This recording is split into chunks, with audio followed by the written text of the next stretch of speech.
우리 사도행전 9장 10절에서 19절 상반절까지 말씀 보겠습니다.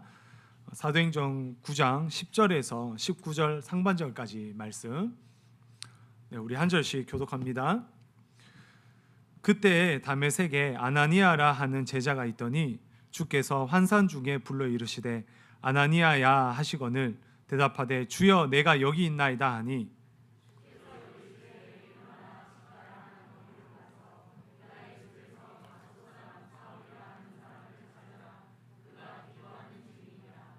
그가 아나니아라 하는 사람이 들어와서 자기에게 안수하여 다시 보게 하는 것을 보았느니라 하시거늘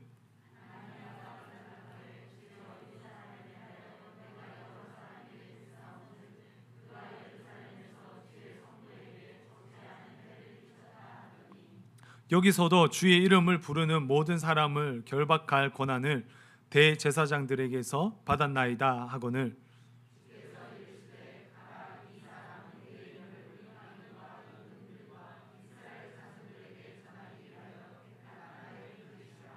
그가 내 이름을 위하여 얼마나 고난을 받아야 할 것을 내가 그에게 보이리라 하시니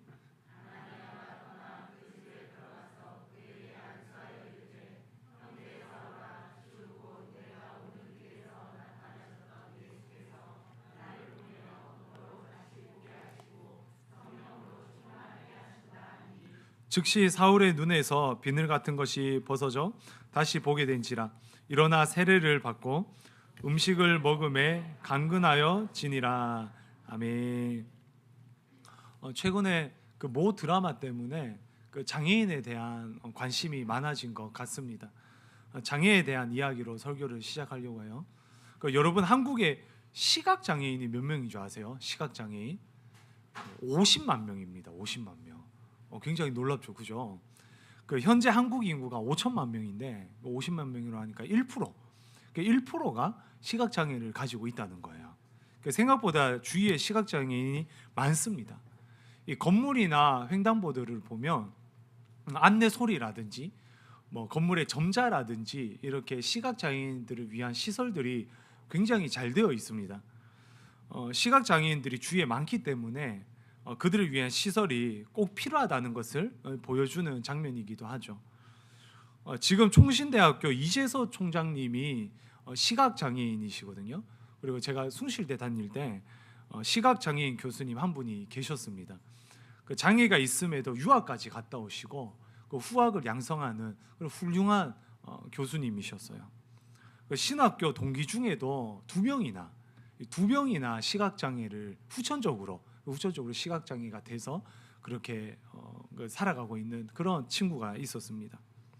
그들은 육체적인 눈이 보이진 않지만 그럼에도 주님을 바라보고 타인을 바라본다는 점에서 영적인 눈을 뜬 그런 사람인 것 같았었어요.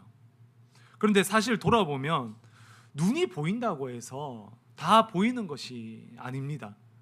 시력이 아무리 좋다고 해도 보아야 하는 것을 보지 못하면 그것은 바로 영적인 맹인이라고 할 수 있겠죠.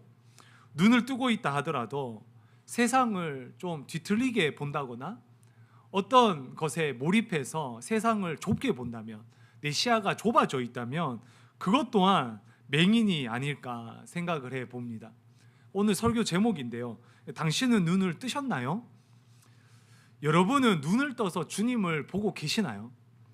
여러분은 눈을 떠서 타인을 바라보고 계시나요?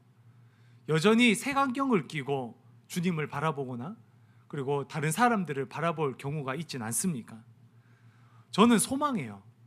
아침이 되면 우리의 눈을 뜨듯이 주님께서 저의 눈을 뜨게 하셔서 날마다 주님을 바라보고 날마다 주님의 마음으로 다른 사람들을 바라볼 수 있는 그런 사람이 되었으면 좋겠습니다. 동일하게 이것이 여러분들의 기도 제목이고 여러분들의 소망함이 되었으면 좋겠어요. 오늘 본문에는요, 영적인 맹인이었던 두 사람이 눈을 뜨는 그런 장면이 나옵니다. 함께 어떤 사건인지 보면서 우리는 과연 눈을 뜬 사람인지 그렇게 살펴보는 시간이 되었으면 좋겠어요. 오늘 본문으로 들어가 보죠. 오늘 본문 첫 절인 10절을 보시면 그때라는 접속사로 시작이 됩니다. 그때. 뭐 그때라는 말은 뭐 앞선 사건이 있었을 때 이런 말이죠. 앞선 사건이 어떤 사건이었습니까?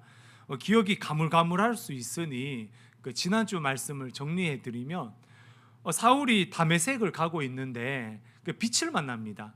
빛은 주님이셨죠. 너무 강한 빛을 만나서 눈을 떠도 보지 못해요. 맹인인 상태가 됩니다.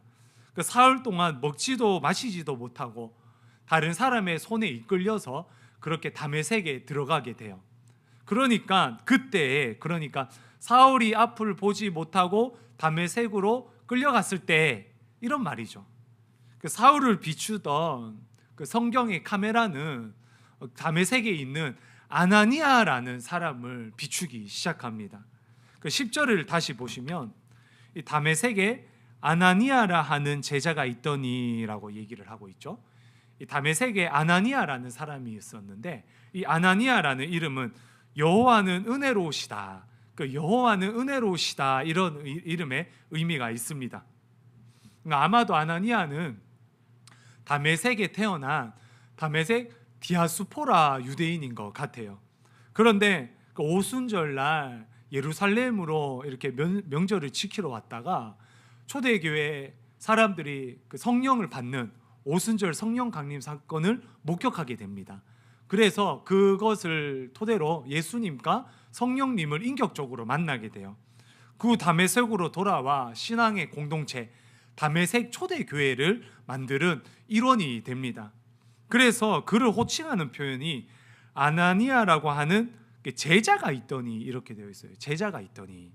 사도행전에서는 그리스도인들을 제자라고 종종 표현을 했습니다. 저번에도 한번 살펴본 적이 있었는데 주님을 따르는 자, 제자라고 그리스도인들을 표현을 했던 거죠. 그런데 주님께서 그 환상 중에 아나니아에게 나타나세요. 그리고 주님께서 아나니아야라고 부르십니다. 아나니아는 즉각적으로 주여 내가 여기 있나이다 이렇게 대답을 해요. 우리 지난주 사울 본문과 비교가 되죠. 주님께서는 사울을 몇 번 불렀습니까? 2번 불렀어요. 2번 부르고 사울은 주님의 음성을 못 알아듣고 주여 당신은 누구십니까? 이렇게 질문을 했어요. 하지만 아나니아는 어떻습니까? 주님께서 한 번만 불러도 아나니아는 주님을 알고 있었어요. 그렇게 영적으로 깨어있는 제자였다는 것을 알 수 있습니다. 그런데 문제가 생겨요. 주님께서 환상 중에 아나니아를 찾아온 이유가 있었어요. 괜히 찾아온 것이 아닙니다. 긴히 하실 말씀이 있으니까 찾아오신 거죠. 주님께서 환상으로 나타나시는 것은 은혜예요. 은혜예요. 여러분들도 환상으로 주님을 경험하고 싶지 않습니까? 그죠? 그런데 환상으로 주님을 만나면 큰 부담감이 있습니다. 그 부담감 너무 무거워요. 아나니아도 마찬가지였어요. 주님께서 찾아오시는 데는 이유가 있다니까요. 이유가 어떤 이유였습니까? 11절입니다. 같이 읽어보겠습니다. 주께서 이르시되 일어나 직가라 하는 거리로 가서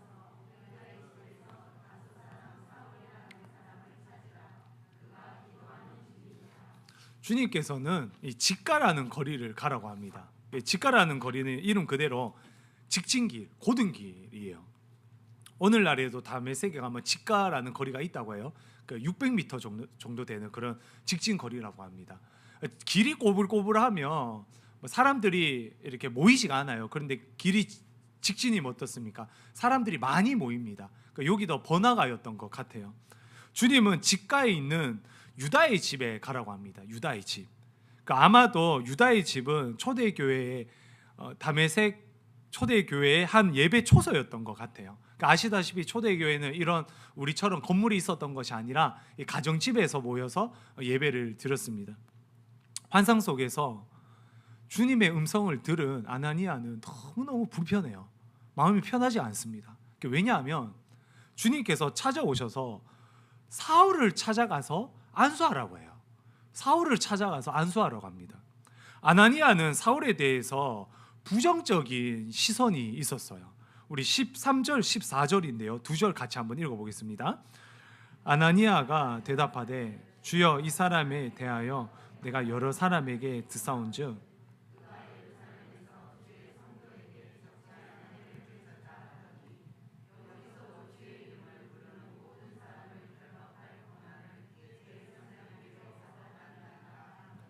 아마도 아나니아는 환상 가운데 주님이 말씀하신 음성이 잘못된 것이 아닐까 자신의 귀를 의심했던 것 같습니다. 왜냐하면 주님께서 찾으라고 하는 사람이 사울이었거든요. 사울이 어떤 사람이었습니까? 예루살렘에서 사람들을 큰 핍박하고 그 그리스도인들을 핍박 가운데 몰아넣고, 그리고 대제사장에게 공문을 받아서 다메섹에 있는 그리스도인들을 핍박하러 걸어가고 있는 중이었어요. 사울은 이런 아나니아는 이런 사울을 찾아가는 것이 맞냐며 하나님께 되실문합니다. 그때 주님께서 아나니아에게 다시 말씀하세요. 15절을 보시면 주께서 이르시되 가라, 이 사람은 내 이름을 이방인과 임금들과 이스라엘 자손들에게 전하기 위하여 택한 나의 그릇이라. 택한 나의 그릇이야. 주님께서는 내가 사울을 택했다는 거예요. 너가 사울을 부정적으로 보고 있더라도 내가 사울을 택했다는 겁니다. 내가 사용하겠다는 거예요. 그러니까 잔말하지 말고 가라는 거예요. 그 말씀에 순종하여 아나니아는 직가에 있는 유다집으로 갑니다. 여기서 우리는요, 주님께서 눈을 뜨게 하는 그런 장면을 볼 수 있어요. 주님은 아나니아의 눈을 뜨게 하십니다. 아나니아는 사울에 대한 편견이 있었어요. 아니, 편견이 아닙니다. 사실입니다. 팩트예요, 팩트. 사울은 예수와 예수쟁이들을 핍박하는 그런 사람이었습니다. 아나니아는 사실에 근거해서 사울을 평가했어요. 그죠? 하지만 주님의 마음은 달랐어요. 주님은 사울을 택하셨어요. 주님은 사울을 사용하기를 마음을 먹으셨어요. 심지어 16절을 보세요. 우리 16절 같이 읽어보겠습니다. 그가 내 이름을 위하여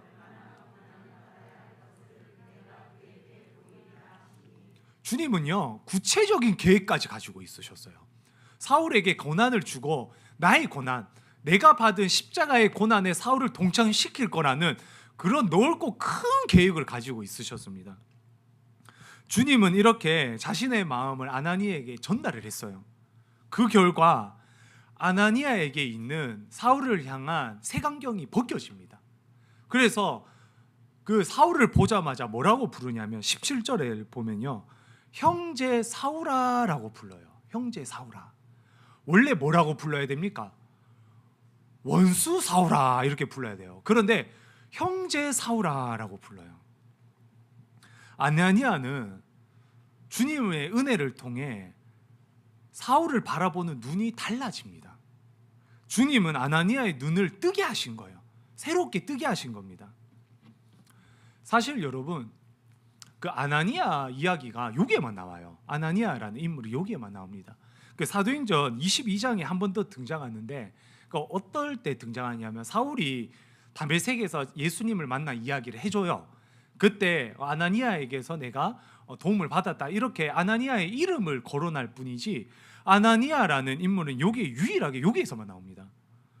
제가 이런 본문이 재미있는 본문이에요. 제가 몇 번 말씀드린 적이 있는데 생략해도 되는 본문입니다. 그냥 아나니아가 와서 사울에게 안수했다, 끝내도 되는 본문이에요. 그런데 굳이 나와서 환상 속에 아나니아를 만난 얘기랑 아나니아가 변화된 얘기랑 아나니아가 찾아낸 얘기까지 친절하게 굉장히 길게 적혀 있습니다. 이런 본문이 나오면요, 곰곰이 생각해 봐야 돼요. 왜 주님이 이렇게 길게 성경을 우리에게 주셨을까? 아나니아가 사울을 만난 본문이 이 성경을 읽는 독자에게 어떤 의미가 있었을까? 이런 고민을 해봐야 됩니다. 이것이 바로 해석학적 접근인데요. 사도행전을 읽는 첫 번째 독자인 초대교회 성도들에게 이 아나니아와 예수님의 대화가 어떤 의미가 있었을까요? 그들에게도요, 사울처럼 자기를 핍박하는 사람들이 있었어요. 예수님을 믿는다고 핍박하고, 예수님을 믿는다고 혼내고, 예수님을 믿는다고 결박하는 그런 사람들이 있었어요. 심지어 스데반을 죽였던 것처럼 그리스도인들을 죽이고 십자가에 매달고 돌에 던져 죽이는 그런 일들이 비일비재했습니다. 그들에게도 아나니아처럼, 아나니아가 사울을 바라보는 것처럼 그들 또한 그렇게 다른 그 사람들을 봤어요. 저 원수 덩어리, 저 사람들은 지옥에 갈 거야. 저 사람들은 예수님을 만날 자격이 없어. 그렇게 예수님과 자신들을 비판하는 사람들에게 손가락질하며 부정적인 견해를 가지고 있었을 거예요. 이건 당연한 겁니다, 여러분. 그렇죠? 이건 당연한 거예요. 어떻게 나를 핍박하는데 사랑하면서 봅니까? 하지만 주님은요, 아나니아와 사울의 사건을 통해 그들에게 말씀하시는 거예요. 너희들을 핍박하는 그들도 나는 사랑하고 있다. 여러분, 너희들을 핍박하는 그들도 나는 품고 있다. 내가 그들을 선택해서 사용할 거라면 그렇게 될 것이다. 그렇게 아나니아에게 눈을 뜨게 하신 주님께서 초대교회 성도들의 눈을 뜨게 하시는 거예요. 이것은 21세기의 본문을 보는 우리들에게도 마찬가지예요. 여러분들의 삶의 현장에서 여러분들을 핍박하거나 여러분들을 곤란하게 하는 그런 사람들이 있지 않습니까? 교회를 핍박하고 교회에 대해서 함부로 말하고 예수님에 대해서 함부로 말하는 그런 사람들을 만나곤 하진 않습니까? 혹은 우리도 아나니아처럼 객관적인 사실이라며 그 잘못된 사실을 가지고 부정적인 시선으로 다른 사람들을 바라볼 때가 있진 않습니까? 하지만 주님께서는 우리에게 은혜를 주셔서 다른 사람들을 주님의 마음으로 바라보기를 원하세요. 사랑의 마음으로, 희망의 마음으로, 할 수 있다는 마음으로 우리의 눈을 바꿔주십니다. 혹시 우리의 눈으로 볼 때 부정적인 사람들, 이해되지 않는 사람들, 용서할 수 없는 사람들, 도저히 예수님을 만날 수 없을 것만 같은 사람들이 있지 않습니까? 주님께서 우리의 눈을 열어주셔서 주님의 마음으로, 그렇게 창조적인 마음으로 다른 사람들을 바라볼 수 있는 저와 여러분들 되시기 주님의 이름으로 축원드립니다. 제가 청소년부 사역할 때 있었던 일이에요. 농땡이 학생이 있었습니다. 중2병이 제대로 걸린 그런 학생이었어요. 교회를 갔다고 하면서 깸방을 갑니다. 그리고 거의 뭐 1시간 반 정도 하다가 딱 설교 끝날 때 와요. 그 부모님 눈에 딱 보여야 되니까 설교 끝날 때 딱 와서 자리에 앉아 있다가 갑니다. 눈에 살기가 대단했어요. 눈에 살기가 느껴졌어요. 겨우겨우 시간을 잡아서 신방을 했습니다. 학교 얘기를 해도 투덜투덜, 교회 얘기를 해도 투덜투덜, 뭐 친구 얘기를 해도 투덜투덜, 부모님 얘기를 해도 투덜투덜, 완전 투덜이 스머프였어요. 투덜이 스머프. 그런데 갑자기 신방 중에 주님께서 그 학생에 대한 장점이 딱 보이게 하시는 거예요. 그러니까 저도 그런 학생들을 만나면 불편할 거 아니에요. 되게 불편해요. 말도 대화도 이어가지를 못하고 그러고 있는데 갑자기 주님께서 이 장점을 딱 보이게 하시는 거예요. 그래서 그 장점에 대해서 칭찬을 딱 했더니 그 친구가 갑자기 자기 마음을 확 열어놓고 이야기를 막 참여하기 시작을 하는 거예요. 웃으면서 대화를 잘하고 그리고 그렇게 헤어졌습니다. 감사하게 중2병을 잘 넘겨서 지금도 교회 공동체에서 생활을 잘하고 있어요. 인간적인 눈으로 이해가 안 되고 참 답답했었는데 하나님께서 저의 눈을 순간 열어주셔서 장점을 보게 하시고 주님의 마음으로 그 영혼을 보게 하시더라고요. 제가 무슨 말씀을 드리고 싶냐면 우리는 우리의 시선으로 사람을 봅니다. 그죠? 우리는 우리의 시선으로 세상을 바라봐요. 이것은 벗어날 수 없는 그런 우리의 인간의 한계예요. 하지만 주님께서 우리에게 은혜를 주시잖아요. 그러면 다른 사람을 바라볼 때 창조적인 눈으로 바라볼 수 있어요. 세상을 바라볼 때 긍정적인 눈으로 바라볼 수 있어요. 은혜입니다. 은혜.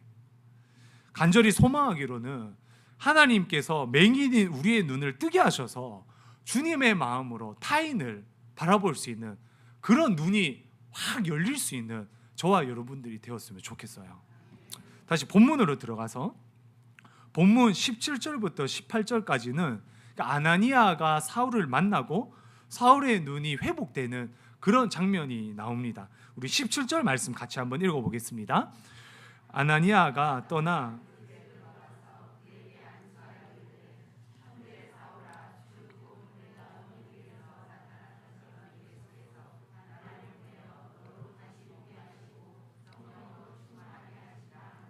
네, 17절 진짜 기네요, 그죠? 아나니아가 주님의 명령을 듣고 떠나요. 그래서 17절 그 집에, 그러니까 다메섹에 있는 그 집가에 있는 유다의 집으로 들어갑니다. 그러니까 아나니아는 사울을 찾아요. 그리고 그를 안수를 합니다. 이렇게 말을 해요. 예수께서 나를 보내어 너로 다시 보게 하시고 성령으로 충만하게 하신다. 안수를 하면서 이런 얘기를 했더니 눈이 보이기 시작을 해요. 그러니까 이 부분을 원어로 보는데 직역하면 이렇습니다. 그러니까 주님이 나를 보내셨다. 주님은 내가 오는 길에서 나타났던 예수님인데 주님이 너로 다시 보게 하신다. 그리고 주님이 너가 성령으로 충만하게 하신다. 그러니까 문장의 주격이 아나니아 본인이 아니라 주님이에요. 주님. 그러니까 사울의 눈을 회복시킨 분이 주님이라는 거예요. 그러니까 아나니아가 주님의 말씀을 선포하고 안수를 했더니 사울의 눈에서 비늘 같은 것이 벗겨지고 다시 보게 됩니다. 지난주에도 말씀드렸다시피 밝은 빛을 본 다음에 사울의 눈에는 이 비늘 같은 게 있었습니다. 아마 빛의 그 잔상이었던 것 같아요. 이 비닐이 갖춰져 있으니까 예수님의 이름으로 그 안수를 하자마자 이 비닐이 쫙 벗겨져요. 제가 무슨 말씀을 드린 거냐면 사울이 다시 보게 된 것, 사울의 눈에 비늘이 벗겨진 것은 주님께서 하신 거예요. 주님께서 하신 것. 제가 말씀드리고 싶은 부분이 여기서부터예요. 주님께서 하셨으면 환상 가운데 아나니아의 눈을 뜨게 하시면 되는 거 아니에요? 왜 굳이 사울의 눈을 떠야죠, 그죠? 환상 가운데 사울의 눈을 뜨게 하시면 되잖아요. 근데 왜 굳이 아나니아를 보내서 그렇게 눈을 뜨게 하셨을까요? 3일 정도 눈이 안 보이면 얼마나 힘들겠습니까? 그죠? 혼쭐 났으면 됐지. 그냥 주님을 눈을 뜨게 하시면 되는데 왜 굳이 아나니아를 찾아가시고 아나니아를 보내셔서 사울의 눈을 뜨게 하셨을까? 아나니아가 한 사역이 사울이 앞으로 해야 되는 사역이었어요. 다시, 아나니아가 한 사역이 사울이 앞으로 해야만 되는 사역인 것을 보여주기 위함이에요. 지난주 본문에 주님께서 빛으로 사울을 비추셨을 때 이런 말씀을 남기셨어요. 사도행전 9장 6절입니다. 사도행전 9장 6절 같이 한번 읽어보겠습니다. 너는 일어나 시내로 들어가라. 내가 행할 것을 내게 이를 자가 있느니라 하시니. 주님께서 사울에게 하신 말씀이죠.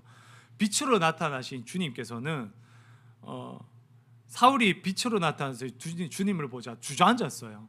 근데 주님께서 일으켜 세우시면서 너가 할 일을 내가 가르쳐 주겠다고 해요. 너가 할 일을 내가 가르쳐 주겠다. 그리고 사람을 보내는데 그 사람이 바로 아나니아였던 거예요. 아나니아를 보내서 무슨 일을 해야 되는지를 알려주셨습니다. 바로 아나니아가 본인의 눈을 뜨게 했던 것처럼 본인도 다른 사람의 눈을 뜨게 하는 것, 아나니아가 본인의 눈을 뜨게 했던 것처럼 그 또한 다른 사람의 눈을 뜨게 하는 그 사명이 있었어요. 그래서 어떻게 됩니까? 9장 20절 말씀인데요. 같이 한번 읽어보겠습니다. 즉시로 각 회당에서 사울은 사람들에게 예수님을 전하는 사람이 돼요. 감겨있는 영적인 맹인이 된 유대인들에게 예수님이 구원자다고, 예수님이 메시아라고, 그렇게 회당에서 예수님을 전하는 사람이 됩니다. 그러니까 무슨 말씀을 드리는 거냐면 사울에게 아나니아를 보낸 것은 아나니아처럼 쓰임받게 될 것을 사울에게 보여주신 거예요. 너는 아나니아처럼 쓰임받아야 돼. 이것을 보여주신 겁니다. 사울의 사명은 아나니아가 본인에게 했던 것, 영적인 눈을 뜨게 하는 것, 그것이었어요. 지금까지 본문에 설명한 내용을 정리해 보면 오늘 본문은 눈을 뜬 두 사람의 이야기가 나와요. 첫 번째 사람은 아나니아입니다. 아나니아는 사울을 부정적으로 보고 있었어요. 하지만 주님께서 그의 눈을 뜨게 하셔서 그의 시선이 달라집니다. 사울을 형제라고 부르고 긍정적으로 그렇게 사울을 바라보게 되죠. 또 두 번째는 사울입니다. 아나니아를 통해 사울은 눈을 회복해요. 그리고 사명을 발견합니다. 그것은 다른 사람의 영적인 눈을 뜨게 하는 것이었어요. 이 두 인물이 영적인 눈을 뜬 사건을 통해 우리는 무엇을 알 수 있습니까? 무엇을 알 수 있나요? 주님께서 우리의 눈을 열어주시는 거는요, 단순히 우리의 구원을 위해서만이 아니에요. 주님께서 우리에게 은혜를 주시는 것은 단순히 우리가 잘 먹고 잘 살아라는 것이 아니에요. 주님께서 우리의 영적인 눈을 열어주시는 것은 너희들의 눈을 떠서 영생을 누리는 것뿐만 아니라 타인을 주님의 마음으로 바라보고 사랑하고 용서하고 용납하며, 그리고 다른 사람의 닫혀있는 영의 눈을 뜨게 하라는 그런 사명감을 주기 위해서 우리를 부르신 거예요. 아나니아를 통해 보여주신 사울을 향한 사명이 저와 여러분을 향한 사명이에요. 저와 여러분을 향한 사명. 우리 주위에 영적인 눈으로 닫혀져 있는 사람이 얼마나 많습니까? 세상을 바라보지 못해요. 좁은 시선으로 세상을 바라보고 있어요. 우리의 사명이라는 거예요. 그들의 눈을 떠서 예수님을 보게 하는 것, 그것이 교회의 사명이자 저와 여러분의 사명인 줄 믿습니다.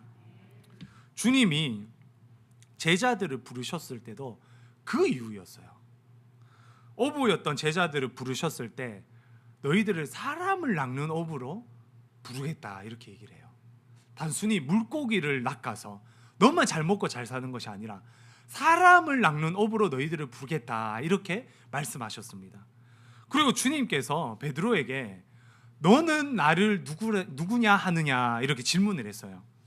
그때 베드로가 유명한 신앙 고백을 하죠. 마태복음 16장 16절입니다.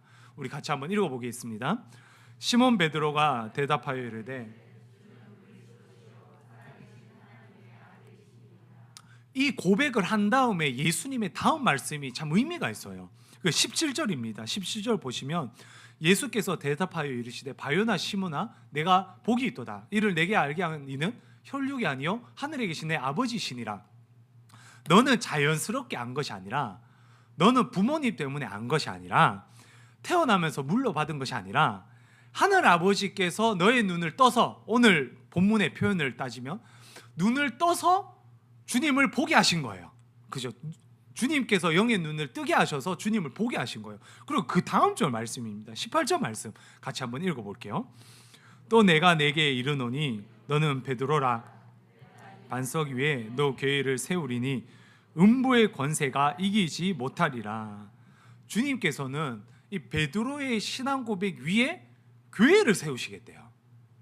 그러니까 오늘 주제를 가지고 주님의 말씀을 해석하자면 내가 너의 눈을 떠서 교회를 세우겠다는 거예요.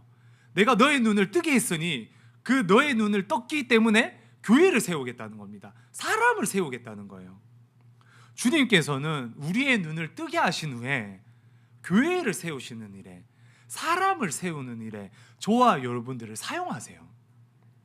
이렇게 영적인 눈을 뜬다는 것은 나만을 위한 삶이 아니라 타인을 위한 삶으로, 나만을 위한 삶이 아니라 시선에서 영적인 가족을 위한 시선, 교회를 위한 시선으로 우리의 시선을 바꿔놓습니다. 그것이 바로 영적인 눈을 떴다는 거예요. 그렇다면 여러분은 눈을 뜨셨습니까? 반만 뜨셨나요? 이렇게 반만 뜨셨나요? 다 뜨셨나요? 작년부터 그 종교인 수련회를 준비를 했었습니다. 설립하기 전부터 종교인 수련회 날짜를 정했었어요. 바로 13, 14, 15 가면 되겠다. 야, 개척 교회니까 주일날 또 뭐 외부에서 예배 드리고 뭐 그렇게 하면 되겠지, 이렇게 생각을 했습니다. 코로나가 잠잠해지고 4월 달부터 장소를 막 찾아가면서 이렇게 답사를 하면서 찾았어요. 너무너무 좋은 장소를 정했습니다. 그 블로그에 이 장소에 대한 후기를 올렸더니 정말 많은 사람들이 문의가 들어왔어요. 그 저희 교회 때문에 두 교회가 계약을 하고 이미 갔고 또 갈 예정이고, 그리고 많은 사람들이 연락이 와서 거기 어디냐면 소개해달라고 그렇게 문의가 들어왔어요. 그 6월 달부터 안수 집사님들을 중심으로 회의를 진행을 했습니다. 안수 집사님들과 회의하면서 너무 좋았어요. 교회가 건강하게 세워지고 있는 그런 모습 중 하나입니다. 우리 작년에 다음 세대들이 세워지는 것 같아서 그래서 너무너무 기쁘게 회의를 했습니다. 처음으로 참가비를 내신 분도 세 가족이었어요. 그것도 너무 좋았어요. 얼마나 감사하던지 너무너무 기뻤습니다. 청년 임원들도 체육대회를 준비하는데 페이퍼를 10장을 만들었어요. 10장을. 뭐 크게 놀라지도 않네요. 뭐 사진이라 어떤 순서 어떻게 해야 되는지 정말 구체적으로 적어서 10장을 만들어서 저한테 보내줬더라고요. 주일 예배를 그곳에서 드리니까 참석하지 못하는 분들이 제가 너무 마음에 걸렸습니다. 그래서 뭐 가끔씩 그분들한테 연락을 드리면 제가 먼저 죄송하다고 해야 되잖아요. 주일 예배를 못 드려서 죄송하다 이렇게 얘기를 해야 되는데 그분들이 도리어 저한테 죄송하다 하시는 거예요. 참석하지 못해서 죄송하다고. 제가 죄송하다고 해야 되는데 도리어 죄송하다는 말을 해주시는데 참 따뜻하게 느껴졌습니다. 그런데 코로나가 심해지면서 이 계획을 다 엎어야 되는 그런 상황이 됐어요. 인간적인 마음으로는 좀 아쉬웠죠. 당연히 아쉽죠. 그래도 정교인 수련회이기 때문에 전 연령층이 참석하잖아요. 그리고 저희 교회도 그 오미크론에 걸리지 않으신 분들이 굉장히 많습니다. 그래서 절대로 무리하면 안 되겠다 확신이 들고 이렇게 취소를 하게 되었어요. 그런데 어젯밤 오늘 말씀을 준비하면서 이렇게 그 수련회도 정리를 하고 파일 같은 걸 정리를 하면서 다음번에 써먹어야 되니까 이렇게 파일을 정리하면서 이렇게 있었어요. 준비하는 과정을 이렇게 곰곰이 생각을 하는데 참 은혜가 있었다라는 생각이 많이 들었어요.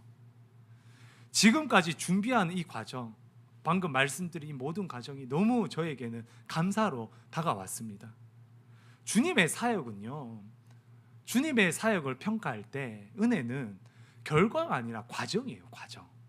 과정이 좋으면 결과는 상관없습니다. 그게 은혜예요.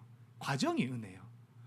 비록 한 세 달 정도 적극적으로 준비를 했는데 이 과정 자체가 저에게 너무 은혜롭게 다가왔어요. 은혜롭게. 그래서 주님께서 이거 느끼게 하시려고 이렇게 준비하게 하셨구나라는 마음이 들었습니다.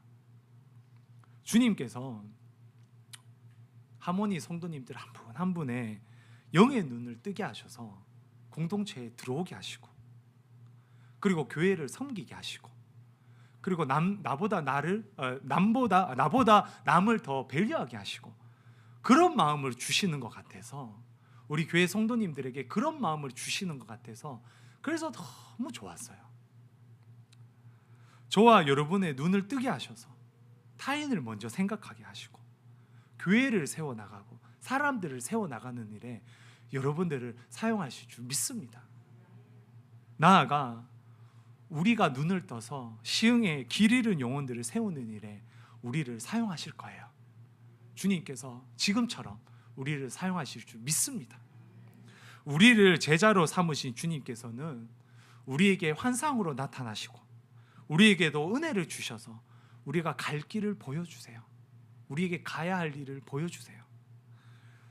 그렇게 우리를 세워나가시고 다른 사람들을 배려하게 하시고 교회를 세워나가는 일에 우리를 사용하실 줄 믿습니다. 특별히 휴가철이죠. 날이 덥고 습합니다. 가족을 대할 때, 사람들을 대할 때 주님께서 우리의 눈을 뜨게 하셔서 조금 더 시원한 말, 조금 더 시원한 행동으로 그렇게 일주일을 견뎌보시면 어떨까요? 저와 여러분의 영의 눈이 열려서 그렇게 주님을, 세상을, 사람들을 바라볼 수 있는 그런 한 주가 되시길 주님의 이름으로 축원드립니다. 함께 들은 말씀을 기억하면서 자리에 일어나셔서 주께 가오니 함께 찬양하겠습니다.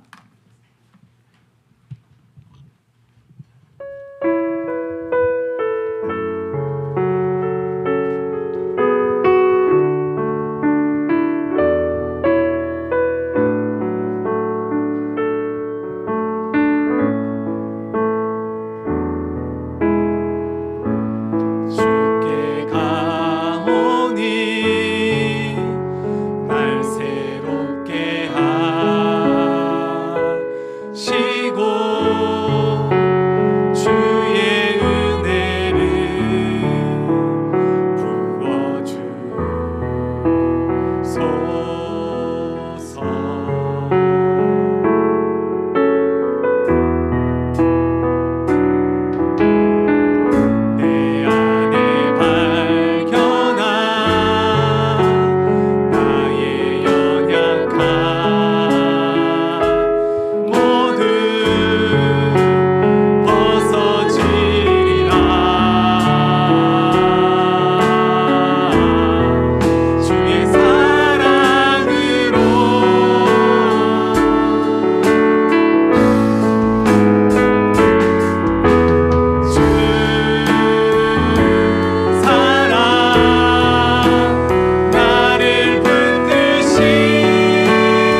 말씀을 기억하면서 기도하길 원합니다.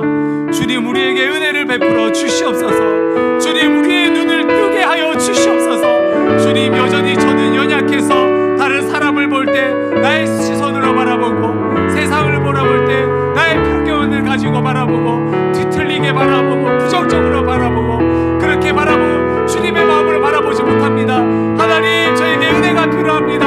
다른 사람을 용서할 수 있는 은혜, 다른 사람을 사랑할 수 있는 은혜, 다른 사람을 세울 수 있는 은혜를 허락하여 주시옵소서.